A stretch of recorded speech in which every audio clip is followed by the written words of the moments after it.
Welcome back to the Old Photo Vault channel. Ghost in the Parlor, Unknown House, circa 1930. On a soft, forgettable afternoon, three relatives sat together on Aunt Clara's parlor sofa. Cups of tea balanced in careful hands while the photographer adjusted his equipment. The wallpaper's roses drooped slightly, though no one wanted to mention it. When the developed photo arrived, a pale figure appeared between the framed pictures on the wall, standing as neatly as any guest might, though no guest had been there. At first they blamed the camera, but each viewing made the figure's blurred head seem a little more turned, a little more aware. And in the evenings that followed, neighbors reported the quiet clink of unseen teacups settling into empty saucers, as though the gathering in that parlor had never truly ended. Halloween snapshot, Midwestern home, 1954. They said it was just a bit of fun.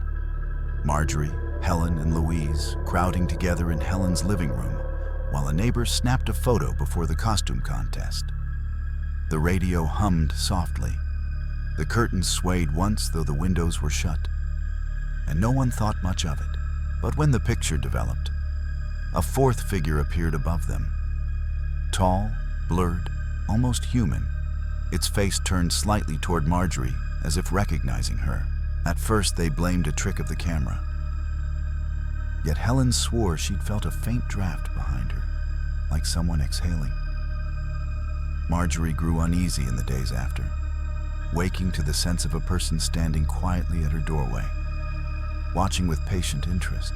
She tried calling out once, but whoever it was slipped away before she could finish speaking, leaving only the soft rustle of a curtain that should not have moved. Prom night snapshot, suburban backyard, 2013. It was supposed to be the most ordinary photo imaginable. Two friends, Lily and Madison, posing before the limo arrived, the backyard bright with late spring sunlight and chatter.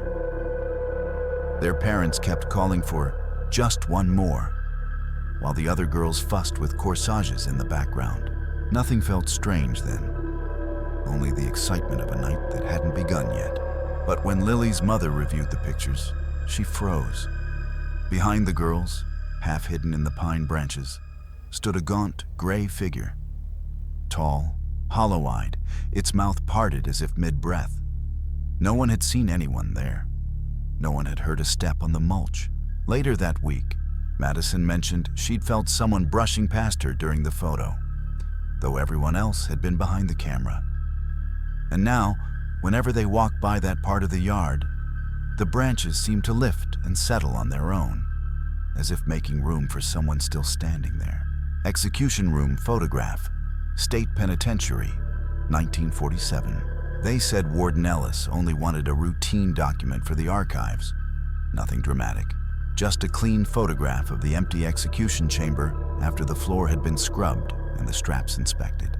Officer Raymond Pike held the camera, breathing through the starch of his uniform, thinking only of getting home before the rain started.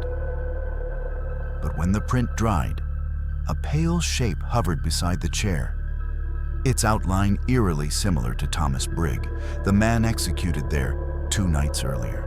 Pike swore the chamber had been still, almost polite in its silence. Yet from that day on, he avoided walking past the door. He claimed he could hear someone shifting in the chair, settling in again, as if waiting for the next spark that would never come. Christmas morning snapshot, family home, 1998. On Christmas morning, the Parker living room looked ordinary enough. Torn wrapping paper on the carpet, a half-toppled tower of toys, Jenna curled in her new yellow robe while the heater hummed against the windows. Linda snapped a single photo before returning to the kitchen, thinking only that the cocoa might boil over again. Later, when she studied the print, there was a man-shaped blur rising behind Jenna's chair, as if he'd paused politely to be included. She tried to laugh it off, though each time she looked, his outline seemed a little sharper. Jenna mentioned feeling a cool breath on her cheek, but only when she smiled. And one night, crossing the dark living room, Linda saw the armchair ease forward, just slightly, as though someone had stood up to let her pass. Graveside tree face, old cemetery, 2023. I only meant to take a quiet walk through the old cemetery. The kind where the stones lean a little and no one bothers to clear the leaves. The afternoon light was soft, almost kind, and I was thinking more about the long drive home than anything else.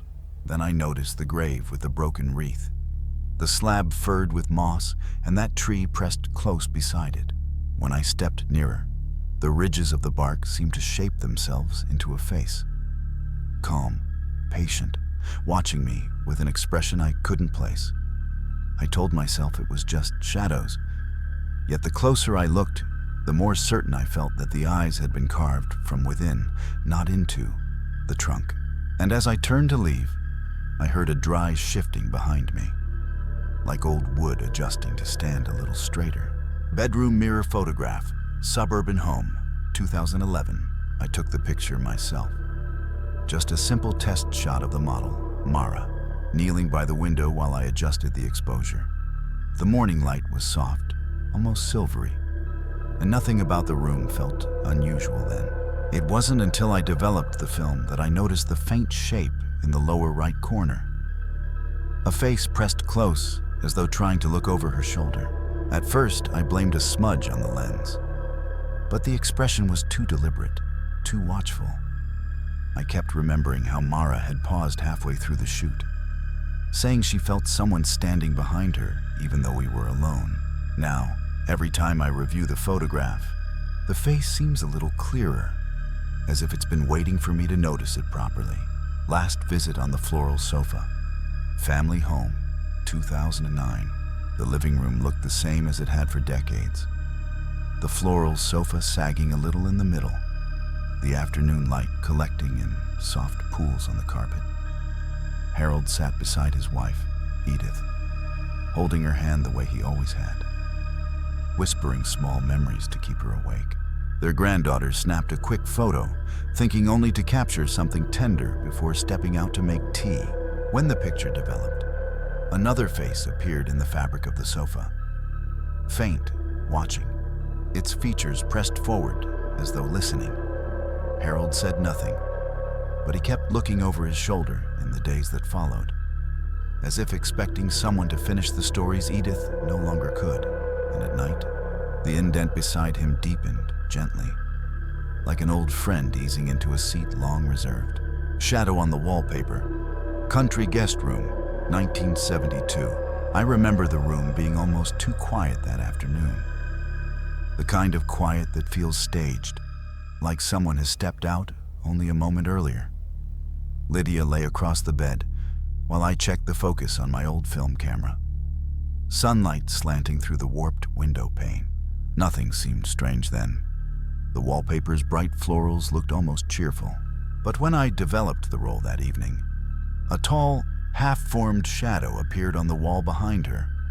Narrow shoulders, a suggestion of hair, the vague tilt of a head leaning in. I told myself it must have been my silhouette, except I hadn't been anywhere near that angle.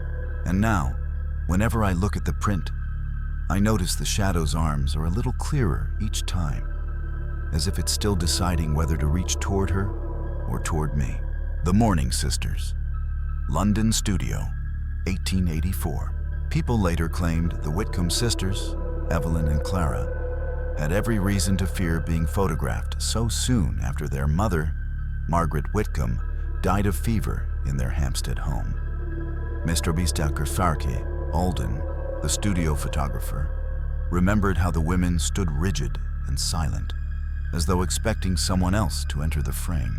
When he developed the plate, a blurred third figure hovered between their veils, tall, indistinct, draped in what looked like the same mourning cloth Margaret was buried in, though they denied anyone stood behind them. Both sisters confessed privately that they'd felt a hand rest on their shoulders just as the shutter snapped. Over the next months, neighbors claimed to see a veiled woman pacing the Whitcomb garden at dusk. And whenever a new photograph was taken in that house, a pale outline appeared, always between the sisters, as if refusing to be left out again. The collector's room, Appalachian foothills, 1994. Locals swore that Walter Griggs had been odd since childhood. But by the time he was in his 60s, his little house had become a maze of dolls, cracked portraits, and photographs curling at the edges. He claimed he collected lost faces, people who'd been forgotten by their families or left out of history. When a visiting cousin snapped this picture, meant only to show the clutter, no one noticed anything strange until the film was developed. Behind Walter's chair, the fading portrait of a 19th century boy seemed to glow, and a second figure appeared beside the curtains. Tall, blurred, its features stretched thin, as if pulled from an old photograph. Family lore said Walter's great-uncle, Silas Griggs, vanished in 1903 after a fever took most of his siblings. And in recent years, visitors swore they heard slow footsteps in that cramped room, circling the piles of forgotten faces, as though one of them had finally found the man who kept calling him back. Lady at Tea, Montreux Manor, 1911. They said Adeline Moreau never liked having her photograph taken, though her mother insisted it would be a pleasant keepsake before the family returned to Paris. The drawing room had been arranged perfectly. Samovar polished, lace set straight. Adeline seated just so with her tea cooling in her hands. The photographer recalled how she kept glancing toward the far corner, as if someone she expected was late to arrive. When the plate was developed, a faint figure appeared beside the carved door. Tall, indistinct, its head bowed as though whispering to her.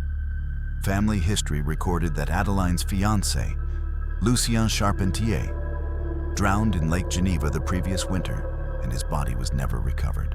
And in the years after this picture was taken, maids swore they heard two sets of footsteps in that room. One light and living, the other dripping softly onto the parquet floor. Midnight Ritual Circle, back road outside Dalton, 2022. I only meant for the photo to look dramatic. Just a staged ritual scene for a project, nothing serious. We set the candles in a perfect ring, laid out the tarot cards, and my friend Marla stretched herself across the pavement like she was acting in some old Gothic film. The night felt ordinary then, warm and slow, the kind of darkness that should have been empty. But when I looked up from the camera, I thought I saw something shift near the tree line. A tall shape leaning forward, almost curious. I told myself it was smoke from the candles, a trick of low light, and kept shooting. It wasn't until I checked the final photo that I saw it clearly. A blurred, reaching figure standing just outside the circle, as if deciding whether it had been invited. And every time I revisit that night, I can't shake the feeling that it was waiting for me, not Marla, to step across the candles first. Crash on County Line Road, Illinois, 1956. I'd come to the scene as a stringer photographer, expecting nothing more than the usual late-night wreck. A Buick folded around a telephone pole, officers muttering about speed and slick pavement. The air still smelled of burned rubber when I set up my flash. A few bystanders lingered near the guardrail, all of them saying the driver, Henry Malloy, had been thrown clear and was already on his way to the hospital. But when I developed the negatives, I saw a figure rising beside the broken pole, a pale shape with Henry's same dark coat and narrow shoulders, staring down into the crushed metal. I showed the print to the deputy, and he only swallowed hard before telling me Henry had died en route, never regaining consciousness. Sometimes, when I drive that stretch at night, I catch a glimpse in my rearview mirror. A dim outline standing exactly where the Buick struck, waiting as if the crash hasn't quite finished with him. The Stairwell selfie, Aberdeen, Scotland, 2017. They only meant to take a silly photo. Amber at the top of the narrow stairwell, her friend Leanne below, both laughing at how steep the old cottage steps were. The hallway light flickered, as it often did in those drafty rentals, and neither of them thought much of it. When Amber snapped the picture, she joked that the place felt haunted enough already, and they went back to unpacking.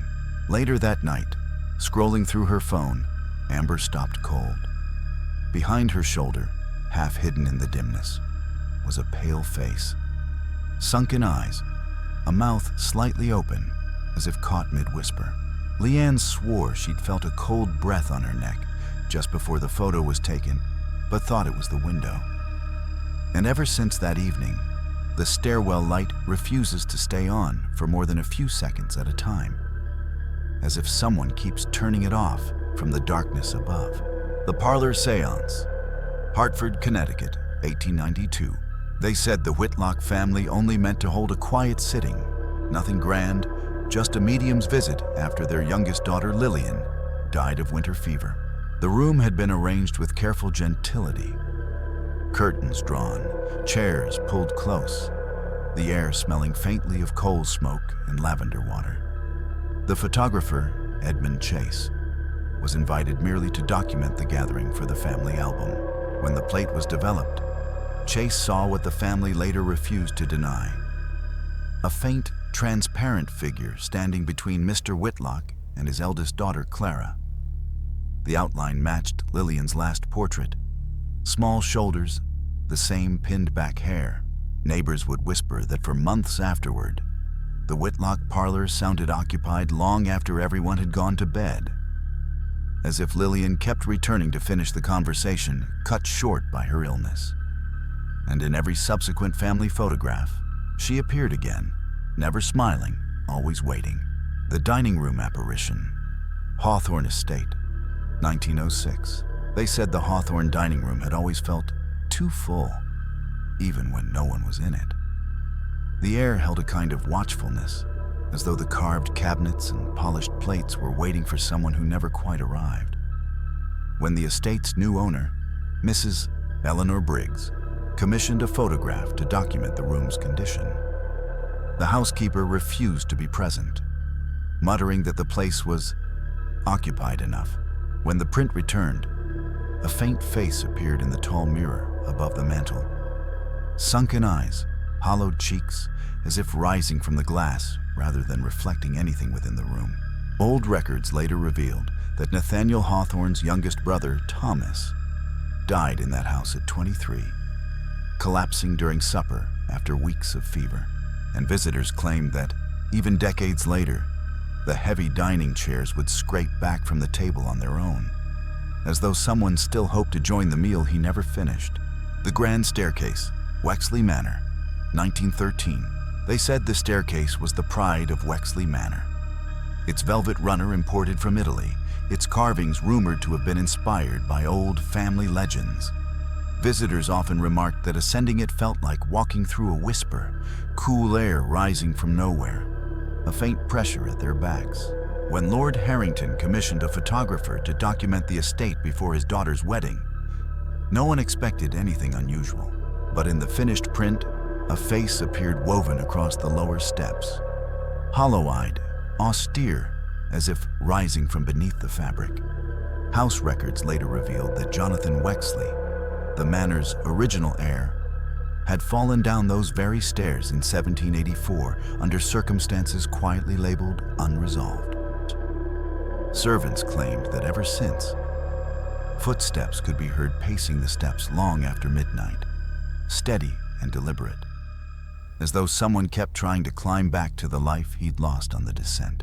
Ghost at Victor Noir's tomb, Père Lachaise Cemetery, Paris, 2024. I'd stopped at Victor Noir's grave the way most visitors do, out of curiosity more than reverence, knowing only that he was the young journalist whose assassination in 1870 helped ignite public fury against the empire. The bronze figure lay as it always has, toppled hat at his side, the strange shine on his chest catching what little winter light there was. I snapped a photo without thinking, the cemetery almost too quiet for a weekday. But when I checked the image, a faint outline stood just above the statue's head, tall, blurred, as if stepping forward to speak. I told myself it was mist. Yet as I backed away, I felt a presence fall into step behind me, matching each footfall until I reached the gates. Post-mortem vigil, unknown family parlor, circa 1890. The room was arranged the way so many were in that era. Heavy drapes drawn tight, wreaths propped against the wall, crucifix and candles framing the still figure laid out for mourning. Her name, Elise Bouchard, age 19, was written on the ribbon of one wreath, a detail I only noticed after enlarging the photograph. The family had wanted a final portrait to remember her by, a common practice then, though unsettling now. I'd scanned the old print for archival work, thinking nothing unusual of the sepia haze. But when the image rendered fully, a faint shape appeared above the flowers at her feet. Soft, pale, as though leaning forward to look at herself.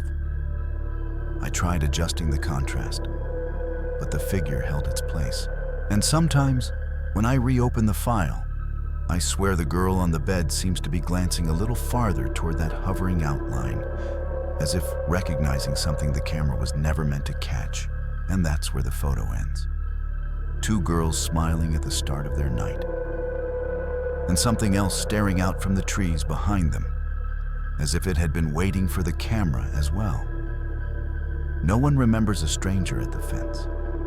No one recalls footsteps on the mulch. The only record is this frozen moment and that hollow face between the branches. What do you see in the picture? Or just shadows and leaves? Or a guest who never got an invitation? Tell me in the comments below. If you enjoy these haunted images, don't forget to like the video, subscribe, and share your own unexplained photos for a future episode.